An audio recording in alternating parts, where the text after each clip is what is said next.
Hey, what's going down, man? It's your boy DJ. We back in the serve room again. I know y'all been seeing a lot of me today, but we got another special guest in the building with us, China. Hello, hi guys. Okay, so China, you're a model, if I'm not mistaken. Yes. So I know a lot comes with modeling. I got a lot of questions regarding that because I don't get to sit down and like interview models too often. So we're just gonna kind of take it back to the beginning and talk about how you even first got into modeling. Okay, cool.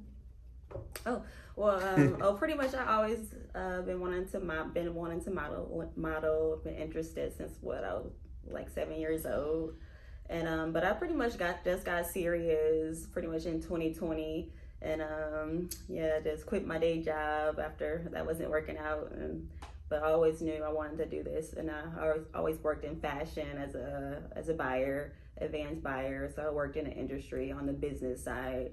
And now, yeah, since about 6 months ago, I've just been ready to go all in and do always what I always want to do. Already, so a lot of times I talk with artists, rappers, singers, and we talk about the difficulties of making it into the game. Like you really got to put in a lot of work, grind, invest in yourself. But what's some of the things as far as being a model? Because there's so many people that just like want to be a rapper. There's so many people that want to be a model, and you really got to stand out.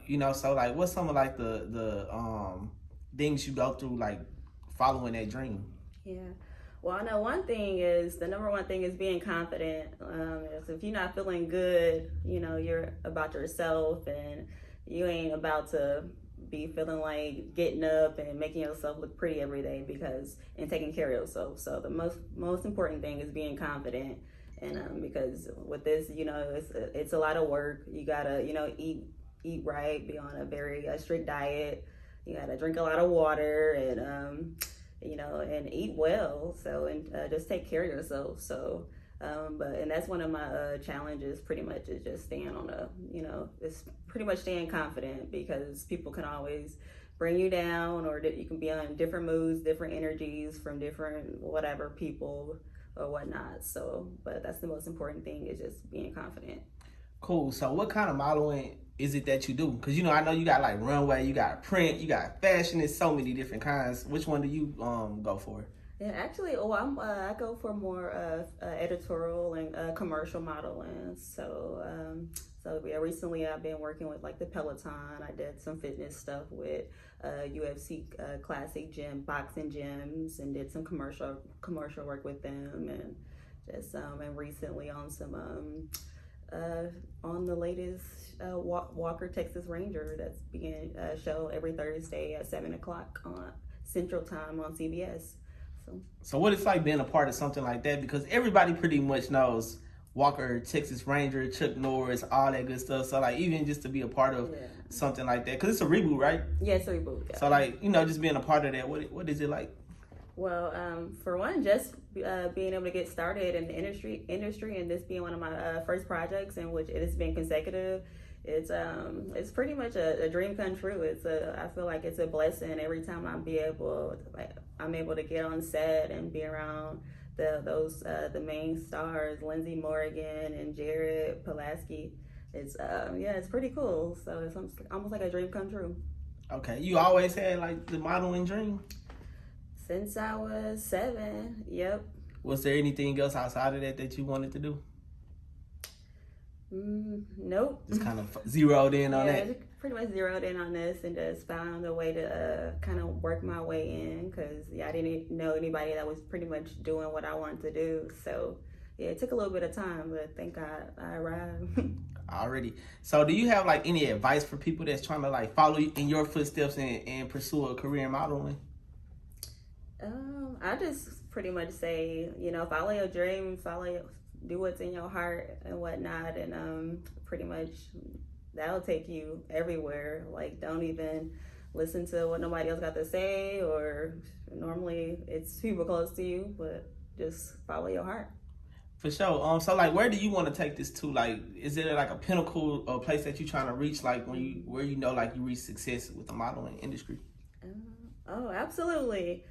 For one, I'm trying to I'm looking for some exponential growth. Like I'm really trying to make my mark and just put in a lot of work within the next few years and hopefully, be featured soon in the next Victoria's Secret catalog or magazine or whatnot, and just doing a runway with a runway, hopefully working with some of my favorite designers like Versace, Burberry, and hopefully being able to walk some of those New York lines, New York shows, and Paris shows, and hopefully just get my own little show and continue to work and show what I can do.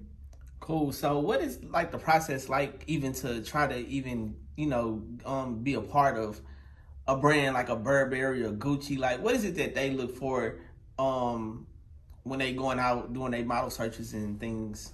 Yeah.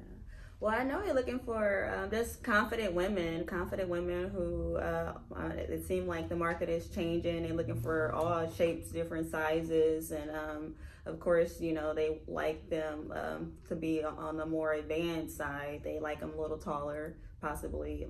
I'm seeing like more 5'9" and above, and just women that's confident and and got something unique about yourself, and that's someone that's a role model and that can lead these future young girls.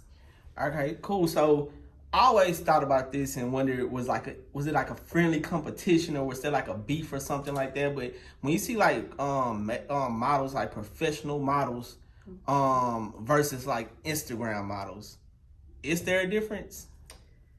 I think there's definitely a difference. I know, but at the same time, I feel like it's kind of like, I think it's all tying in together, and I think I think social media has just made it just another way for people to get their name out here and become and build their own individual characters up. So I don't think it's any beef. I mean it all feeds off one another. And hey, if that's your way, to fame, hey, I don't knock it. So, yeah, because even like with the professional models, they promote it on Instagram. But like, I think with the Instagram models, when we think Instagram models, we thinking of like these girls that we see like in like the music videos and stuff like that, or it might be like fake bodies and all that type of stuff, or whatever the case may be. I don't really know the definition of Instagram models, but it's a very popular term today. No, yeah, I agree, and I just honestly I really don't even like that term Instagram models, because hey, if you working, if you taking care of your family, is you happy? Hey, if it's from Instagram, social media, the high end fashion modeling or whatever, I don't knock nobody, hustle. So for sure. So that brings me to my next question. Making money as a model, is it hard to get paid opportunities?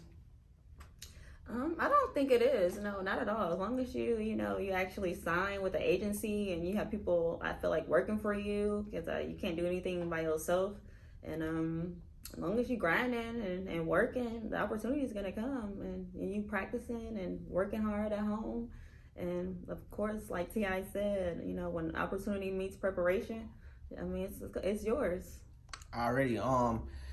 So I like that quote, by the way. That was a nice T.I. quote. So it just seems like, like being an upcoming rapper, like you said, you got to have a team. You got to have the management behind you, the agencies behind you.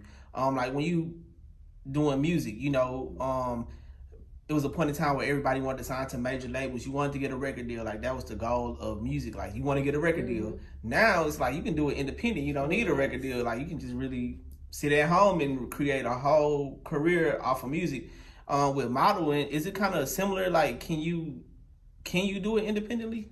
Oh, absolutely. Yeah, you can definitely do it independently. My route was I chose to work with agencies because I actually like the support, and I think it's important.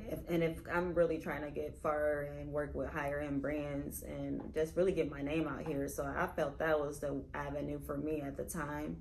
But absolutely, you can work independently, and that's one of my goals. Okay, cool. So how do you sign to an agency? Like, how do you go looking for them, or do they come looking for you? Yeah, it can happen both ways. You can actually get cast and through different projects, and then end up working your way up to an agency, or actually you can just do. I mean, if you're in a small town, it's kind of hard to get cast from a small town, which is I'm from a small town, Milwaukee, Wisconsin, 414 or whatever. So, but Hacker Nation. for sure.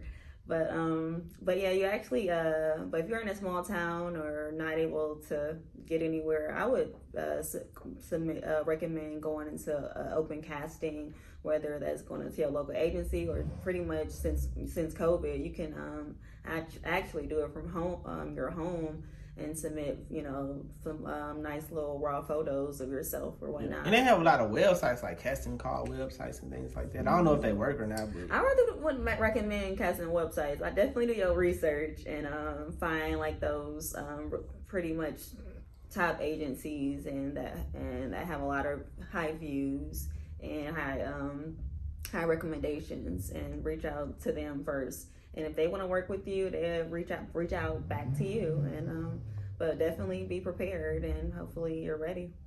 Right. We always see the final product.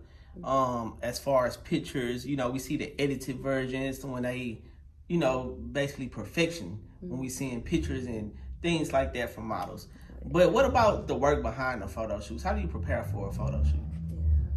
Well, actually, I do my homework just like being in school. If I'm working with a certain brand, I'm kind of, doing Googling.com, seeing like, what's the vibe, or just how to best represent that brand and trying to understand that brand a little bit more.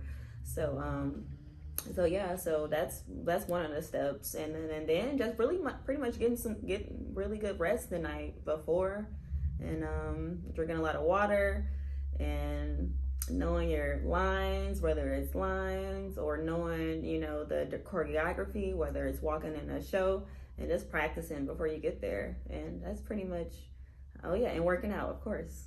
So cool. Did you have any influences or people that you looked up to in the modeling world that made you want to, kind of contributed to making you want to do modeling? Yeah. Well, definitely growing up, I used to always look into magazines and see what Tyra and Naomi, and for some reason, I was just always attracted to those women that look like me. Yeah, that women that look like me. So, and then now I really, really love Joan Smalls and Iman Herman. I believe that's how you say her name. But yeah, really love them right now. They like killing the game, and I'm just trying to get in where I fit in. Do you think women of color, like African American women, Spanish women right now have an advantage in the modeling world? Because it was a point in time like you had to be like a tall, skinny white woman, and that's all they wanted. But now when you see like Gucci and these other major brands, like you see a lot of people of color now. Yeah, it's definitely changing right now, and that's even making me a little bit more excited and about my future in modeling too, because I think it's been a way more opportunity for women of color and in every position. So yeah, I think it's a good time to get started if that's something somewhat you may be thinking about. Do you feel like you have to uphold a certain look everywhere you go right now? Oh yeah, definitely. Yeah, I always felt, my mom always told me, don't be coming out the house looking with your hair. She always told me if your hair not done, you're not beautiful. And so we used to cry when she couldn't even do our hair. We started off at a very young age, and so yeah, definitely it takes me a long time to get out the house. Because when you look at, if you got Kim Kardashian Instagram, you never see the bad day, or you never see nothing less than perfection when you go in there. Yeah. So even when it's off guard photos, you can tell they not really that was an off guard photo. Looked like it was taken with a $4,000 camera or something. Oh yeah. Because it just come out looking so live. Yeah, definitely. But no, I try to come out the house looking decent, like I am a model. Cool. So I do want to kind of go into music a little bit, just kind of know who you listening to right now. Me, what I'm listening to, I know my little music. Well, I'm listening to a lot of stuff. I'm listening to pretty much from, I don't know if you want me to name the artist, but pretty much from country to gospel to. All right, now we gotta name artists because I'm not familiar. Yeah. I might be, I might not be. I don't know. Yeah. Well, I mean, my genre were pretty mixed up, but I really like that Maureen Morris. She's like from a country singer from Dallas, Texas, and I like what's that? Dua Lapita. I never. Dua Lapita. Not the girl from the actor. No, she's a singer. Like she's pretty popular. Like she a pretty much pop singer. Okay, I never heard of her. Yeah, I got. She got some good songs, good collabs, and of course Megan Thee Stallion and Jay and Trigger, and all them good stuff. So yeah, my stuff is pretty much wide. All right, so did you hear the new Megan Thee Stallion song, the Thot Shit song that she dropped yesterday? I was about to say no, it just dropped. No. So I guess basically in the song, what I saw her saying on Twitter today is she's embracing the words thot and hoe. I guess she's saying like men created those words to like down talk women. So now she's embracing it and like giving those words a new meaning. Do you have any thoughts towards that? Well, I just seen that her post a few days ago when she said she was dropping a song, Thot Shit or whatever. I'm like, what? I wasn't really feeling the name, and she taking it to the next level now. Yeah, I understand what she's trying to do. First, based on what you're telling me, but I just think that's kind of just degrading. Let's just throw it away. Well, I guess she's saying because like her personality, she gonna dance, she gonna like show her body off, and I guess she's saying like because that's who she is. I guess she just want to be looked at like not looked at like that and just looked at like a regular person. So she want to make like normalize it pretty much. But I don't know if she like knows that like the majority of her fan base like young girls, like like when I was a kid I looked up to like Jay-Z, like it's young girls that look up to her, so they feel like that's the way. Yeah, no, I agree. And I just think she young herself at the same time. Yeah. So maybe that explains it really. One thing about Megan Thee Stallion though is that when she first came out, I was doing a lot of like promoting for like her music and stuff like that. So like she really has talent, like as far as bars, like she can really, really rap. Yeah. Like for real. But I don't know why she don't want to show that side. Yeah. Oh wow. She more like this is what it's gonna be now. Yeah. She didn't come out that way. Yeah, I can see that because I got a few friends that's breaking into the industry and my homeboy he came in the game R&B and like the other day I'm like, can I hear something? And he gone like he don't do that no more. Like he just do those songs for movies and all that commercial stuff. So maybe that's just what it is, and they just trying to do what's selling. The game didn't change. It's changing for them dollars. Yeah, whatever gonna make some money, man. I guess because you got so many people doing it that you gotta just stand out now. It's not too much about talent no more. It's about like reaching a larger how can we sell fan base. Yeah. Definitely. When you go into longevity. When you go into like label meetings, that's what they talk about. Like, what's your audience? How can we market you? They try to create you to be, I don't know, it's crazy. Yeah, and engagement, like they want all of that. But the benefit is like if you have Instagram, like you can actually look at your insights and they tell you the same information that those people gonna go look at. So you can kind of have an advantage. Oh yeah. As long as you know who who following you, who looking at you. Yeah. So what can we expect next from you? Me? Well, hopefully, on some more films, whatnot, and just doing just a lot more work, just more fashion stuff, more editorial and commercial projects. So. What about acting? Do you have any acting in your arsenal? Yeah, I do. I'm actually practicing a script right now for a short indie film. I haven't booked the role yet, but I'm hoping I can book that project. I mean, you definitely got actor vibes. That's why I asked that. Oh yeah. I do a little bit. So, but I'm trying to book that role that I need. So. Hey, it's right around the corner. You never know. The phone call might come tomorrow. Oh yeah, I'm ready. Already. So I want to let you, tell the people where they can find you at, how they can follow you. Yeah. Well, I mean, you guys can find me. I'm on Facebook, Instagram. My name is on Instagram. You can find me at China Clayton, ChinaClayton _. And on Facebook, you can find me as China Clayton, and I should pop up to the top because I'm pretty unique. Already, China Clayton, I definitely appreciate you coming to stop by the serve room and pulling up at the Unsigned Hype. You know, that was I know we kind of set things up last minute, but you pulled up, and hey, that's always 100 in my book. So I appreciate you for pulling up to that and pulling up tonight. You know, doing an interview, giving some people some insight in that modeling world, because we don't really get to hear that too much, you know. So I'm pretty sure it's somebody that's tuned in that's really, you know, soaked in some knowledge. So I appreciate you for that. Y'all make sure y'all follow her, China Clayton. If you're watching the video on YouTube and you see the link at the bottom, y'all just click that link, go straight to her page, and y'all tap in. Like I say, I appreciate y'all for coming, for tuning in. I'm sorry, I'm talking to 3 cameras, people, everything at the same time. Everybody that's tuned in on the live, shout out to y'all. China Clayton, y'all tap in, man. It's the serve room, y'all. Thank you.